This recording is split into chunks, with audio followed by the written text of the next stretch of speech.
Հարգելի լրագրողներ, տեսեք,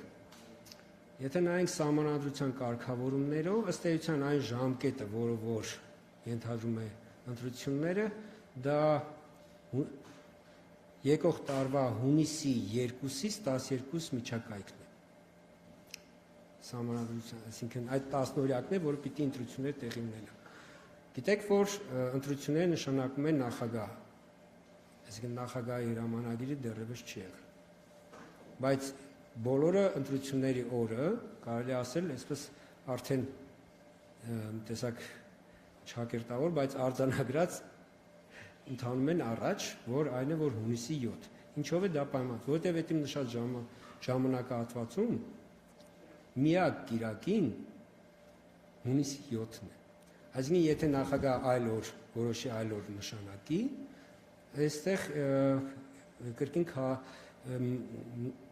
այլ, այսպես ասենք, իրավական հետևանքներ, այսինքն պիտի միատել կառավարի, որտեղ եթե ասենք այդ կիրակին չնշանակի, աշխատանքային օր նշանակի, այնտեղ ոչ աշխատանքային օր հայտարարելու խնդիր կառաջանա, պատկերացրեք, չէ՞, այսինքն շղթայական նոր, այսպես իրավական կարգավորումների անհրաժեշտություններ կառաջանան, դա համար չէ,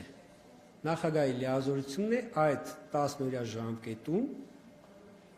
նշանակել ընտրության օրը, հասկանում, ուղղակի բոլորը գիտեն, քանի որ մեզ մոտ ընդունված է, որ օրինակ երբ որ թիմ ընտրությունների հետ է կապված, ընտրական օրենսգիրքը ասում է, օրինակ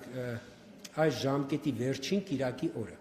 օրինակ այնտեղ տեսնեք ընտրական օրենսգիրքում մեկտեղ այդպիսի կարգավորում կա։ Ազգային ժողովի ընտրությունների դեպքում նման, այսպես ասենք, պահանջ գոյություն չունի, բայց լրելային բոլորը գիտեն, որ բնականաբար դա պիտի լինի կիրակի օր։ Սա ես պարզաբանում ինչի համար, թե ինչից է այսպես ստեղծվել այդ տպավորությունը, միանգամից ու տրամաբանական տպավորությունը, որ հունիսի 7-ը պետք է լինի։ Բայց կրկնում եմ, նախագահը, երբ որ կնշանակի, այդ ժամանակ նոր մենք ունենանք պաշտոնապես նշանակված ընտրություններ։ Այս ընտրություններին կարող եմ ձեզ արդեն տեղյակ պահել, որ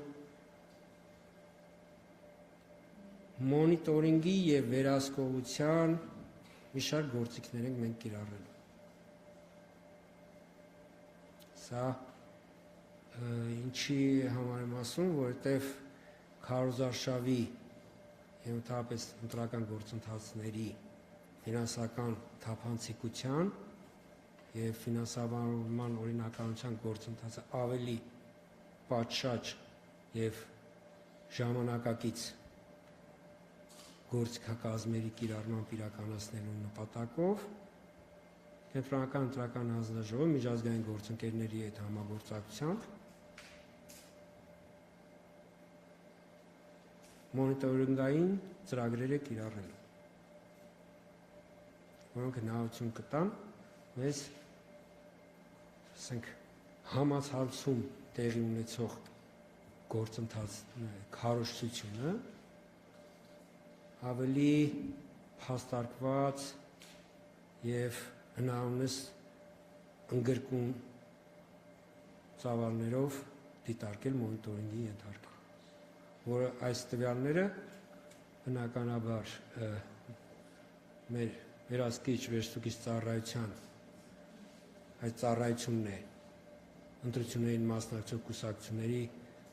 քարոզչության ֆինանսական վերահսկողությունը իրականացնում ՀՎՑ-ի համար, մենք կարճ ՀՎՑ-ի ասում,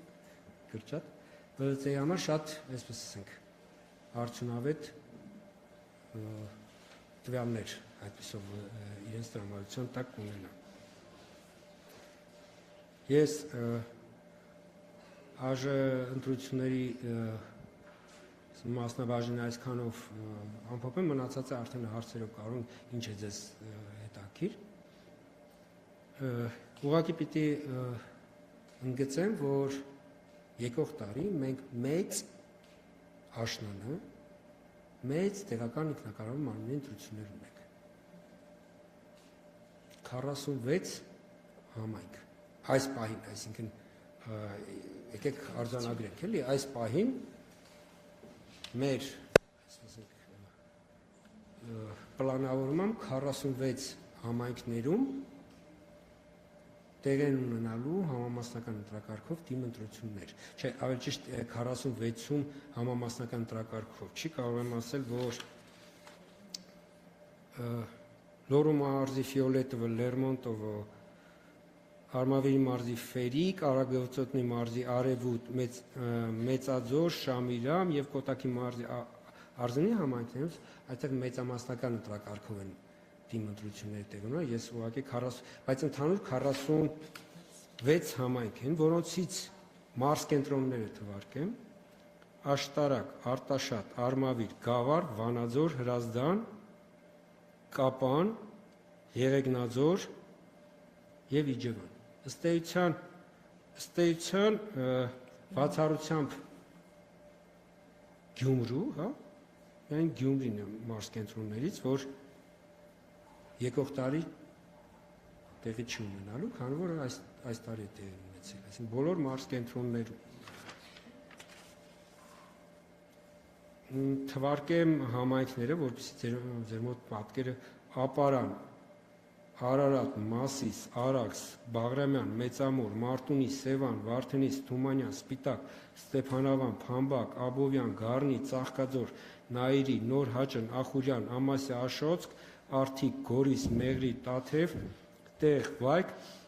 Ջերմուկ, Դիլիջան եւ Նոյեմբիրյան։ Այս բոլոր համայնքներում համամասնական ընտրակարգով ընտրություններ են տեղի ունենալու։ 3 մենք արդեն այս տարվա որոշմամբ թիմ ընտրությունների համար 3 օր ենք սահմանել եկող տարվա աշնանը։ Սեպտեմբերի վերջի կիրակի, հոկտեմբերի վերջին կիրակի եւ նոյեմբերի վերջին կիրակի։